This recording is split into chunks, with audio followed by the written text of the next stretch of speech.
Itinanggi ng Mandaluyong LGU na may go signal na ito sa pagpapatayo ng high-rise condo sa bahagi ng Ortigas. Kasunod yan ang umano'y mga paratang ni Senator Erwin Tulfo. Narito ang agenda report ni Hannah T. Hindi ako to make it clear, hindi ako nagsinungaling. I don't know kung anong kasinungalingan doon kasi ang klaro naman ng sinabi kong wala pang any permit in any hindi ko alam kung nasaan yung kasinungalingan doon. Binasag na ni Mandaluyong City Mayor Menchie Abalos ang kanyang katahimikan matapos ang tila misunderstanding nila ni Senator Erwin Tulfo. Una nang sinabi ni Tulfo sa isang agenda weekend interview ng BNC na mukhang nagsinungaling daw sa kanya ang Mandaluyong LGU.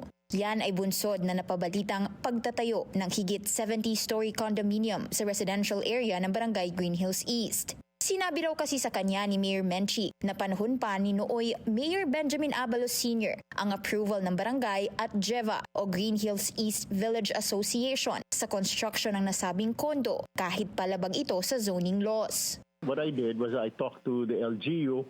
The LGU said naman na, made the decision na I don't know, siguro the LGU was lying to me. Na wala pa naman, Sen, wala pa naman kaming approval. But then itong mga homeowners, they're saying na may mga information sila na aprobado na, etc. Una na itong pinabulaanan ng mga nadawit na opisyal, dahilan para duruin nila ang senador sa isang town hall meeting. Ako lang naman yung kausap niya, so parang lumalabas talagang ako lang yung nagsinungaling. Pero talaga, I don't know kung paano niya na-conceptualize o naintindihan yung sinabi kong ganon.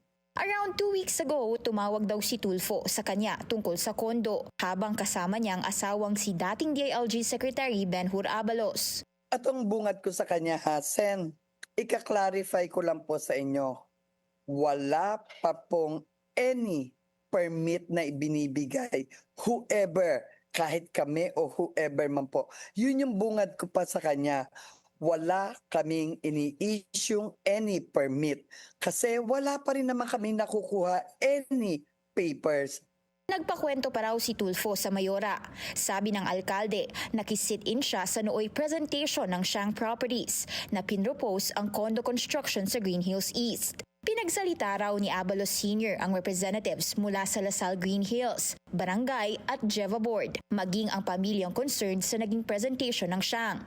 So, after that, sabi ng dad ni Mayor Ben, okay, taken, nakuha namin ang inyong mga concern, and we will think about this at aayusin namin. That's it. So, yun ang kwento ko kay Sen. Wala raw anumang inabot na permit ang barangay at GEVA sa lungsod. Sa first step pa lang sila.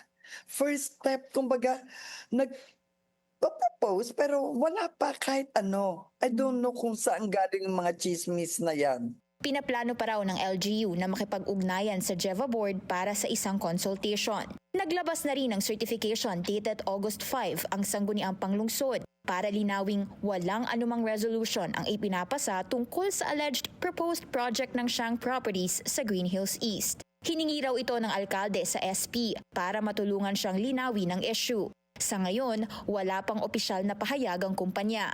Para sa agenda, Hannah T. Bilyonaryo News Channel.